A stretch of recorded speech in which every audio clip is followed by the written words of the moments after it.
Hello दोस्तों, आज बात करेंगे। ये जहाँ सामने आप मैप देख रहे हैं, ये मेडिटेरेनियन सी का मैप है। और यहाँ के आसपास का जो एरिया अभी बहुत ज़्यादा वोलेटाइल हो गया और बहुत ज़्यादा यहाँ इंटरवेंशन सब हो रहे हैं, तो इसके बारे में चर्चा करेंगे। तो चर्चा का विषय, और हाँ, ये मेडिटेरेनियन सी, फुल मेडिटेरेनियन सी के पास नहीं हो रहा है, ये ईस्टर्न मेडिटेरेनियन सी पे ये सब जो इशू हो रहा है। तो इस इशू का राइज कहाँ से हुआ और अभी क्या सिचुएशन है। तो ये राइज हुआ एक्चुअली जो लीबिया के एक खलीफा हफ्तार करके एक हेड थे लीबिया नेशनल आर्मी फ्रंट के। तो वो most of the Libya oil fields को कंट्रोल करते थे। और उसके बाद वो टाइज टर्की के साथ पूरा कट कर लिया।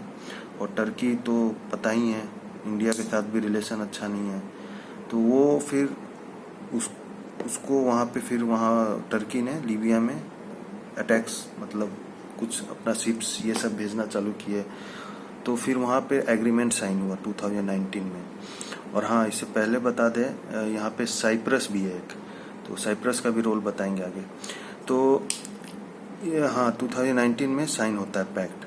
तो वो पैक्ट साइन होता है एज मतलब पता हुआ EEZ, जो कि बोला जाता है एक्सक्लूसिव इकोनॉमिक जोन, जो 200 कंट्रीज को कनेक्ट करता है। मतलब ऐसा वहाँ पे इकोनॉमिक जोन टाइप का है, जो बना था 1982 के आसपास में।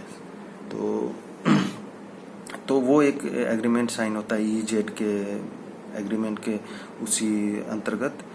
तो उसमें साइन होता है और उसमें ये आप देख रहे होंगे, ये रहा आपका, ये रहा, एक मिनट, ये टर्की और ये रहा लीबिया। तो ये दोनों के बीच का ये जो ट्रेड का है, ये बना है, ये ट्रेड के लिए। और इसी को लेकर ये इशू उठा है। और एक्चुअली यहाँ पे मेडिटेरेनियन सी पे एक्चुअली यहाँ पे एक ऑयल फील्ड्स भी पाया गया, मतलब जो कि सब क्लेम कर रहे हैं कि ये मेरा है, मतलब ऐसा है। तो इजिप्ट इसको नहीं एक्सेप्ट किया कि ये ऐसा कैसे हो सकता है कि आप मतलब बीच से अपना ट्रेड कर देंगे। और ऑयल फील्ड्स का भी इशू था, तो ऑयल फील्ड्स में भी ये लोग ज़्यादा इंटरेस्ट लाने लगे। तो ऑयल फील्ड्स तो ऐसे नेचुरल चीज़ है, तो वो तो होगा ही। तो ये सब है। और हाँ, साइप्रस और टर्की का क्या इशू है, यह साइप्रस भी चिरा हुआ है टर्की से। तो टर्की का एक्चुअली ज्योग्राफी देखेंगे ना, इसका फुल कैसा है, वो हाफ पार्ट इसका एशिया में है और हाफ पार्ट यूरोप में है। और 1974 में टर्की नॉर्थ पार्ट का जो साइप्रस है, नॉर्थ पार्ट आप मतलब ये अब इसमें दिख नहीं रहा होगा, लेकिन ये छोटा था यहाँ, मतलब वो कवर कर लिया था, वो एक्चुअली कैप्चर कर लिया था। और कवर नहीं, कैप्चर ही कर लिया था। तो उसके बाद साइप्रस भी, वो तो शांत रहा, लेकिन अभी जो राइज किया तो साइप्रस भी इजिप्ट के साथ हो गया है। और इजिप्ट, ग्रीस और साइप्रस, ये तीनों एक कंट्री एक साथ है। और इधर लीबिया, टर्की है। तो लीबिया भी कुछ हद तक इजिप्ट के साथ ही है। इजिप्ट का ही हेल्प मांगा था जब वो हफ्तार को ये सब अटैक किया था। हफ्तार उस वक्त जब हफ्तार ने कंट्रोल किया था और टाइज हटा लिया था टर्की के साथ, तो ये सब इशू है। टर्की ऐसा देखा जाए तो थोड़ा पागल किस्म का है। उसका एक्चुअली देखा जाए तो उसका शुरू का ही पॉलिसी सभी बेकार था। शुरू में जब यहाँ पे मैंने लिखा है नियो ओटोमैनिज्म, ये ओटोमैन एम्पायर, आप लोग को पता होगा, ओटोमैन एम्पायर अप्रोक्स 87% मुस्लिम थे। तो टर्की में भी मुस्लिम्स का ज़्यादा है। और एक और मैं फैक्ट बताऊंगा उनका क्या किया है। वहाँ का जो प्रेसिडेंट है, टाइपी एर्डोगन करके नाम है, वो क्या किया बताएंगे। तो हाँ, तो यहाँ पे आते हैं।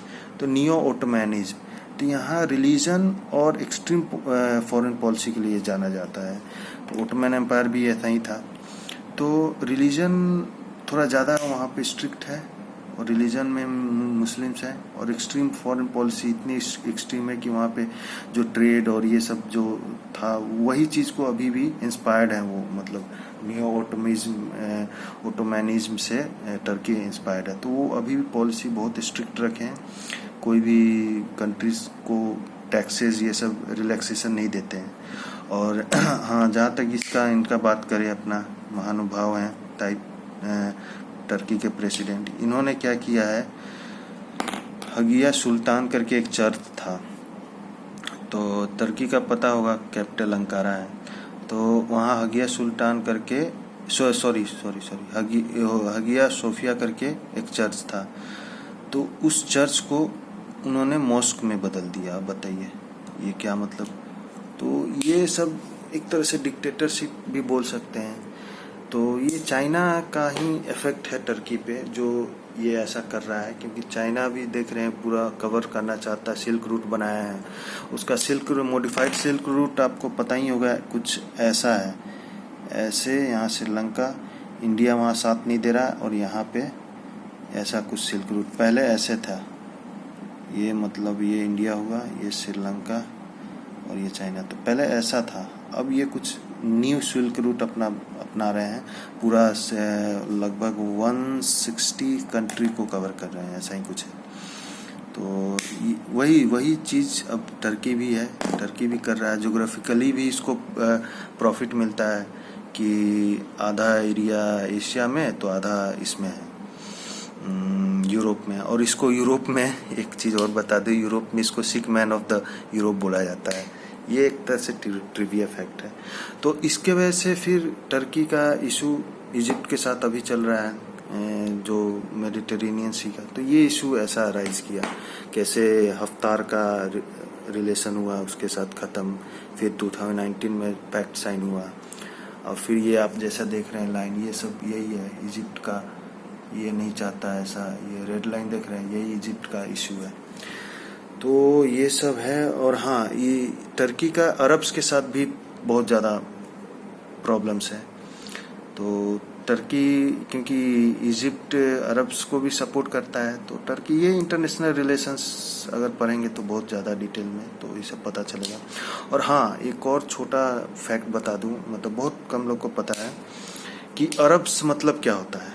अरब्स मतलब लोगों को लगता है कि अरब्स कंट्री मतलब सऊदी अरबिया, जैसे ये होगा सऊदी अरबिया, चाहे ये यूएई होगा, ये ऐसा कुछ नहीं है।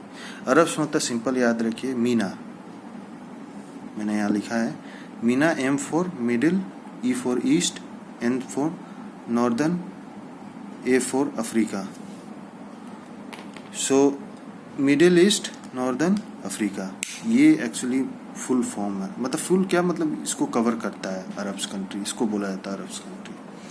तो ये था इशू, और ये मैंने पूरा लिस्ट बनाया था। हाँ, इसमें एक और है, सही अभी याद आया, इसमें एक और है, इस जो इशू चल रहा है मेडिटेरेनियन सी पे, ईस्टर्न मेडिटेरेनियन सी पे, वहाँ यूएस ने अपना ट्रूप्स हटा लिया है, सब जगह से सब कंट्री से अपना ट्रूप्स, ट्रम्प तो है ही अजीब, तो वो पूरा ट्रूप्स हटा लिए, जिसकी वजह से ये लोग को और बढ़ावा मिल गया, ये अपना इंटरवेंशन और ज़्यादा तेज कर लिए। अब आगे क्या होता है देखना पड़ेगा, लेकिन ये इशू बहुत अच्छा, मतलब अच्छा क्या बोले, डेंजरस भी है, और अच्छा तो नहीं बोल सकते, लेकिन डेंजरस बहुत ज़्यादा है, क्योंकि ये मेडिटेरेनियन सी का जो इशू है, क्योंकि 4-5 कंट्री एक साथ ऐसा वहाँ वोलेटाइल सिचुएशन क्रिएट कर रहे हैं।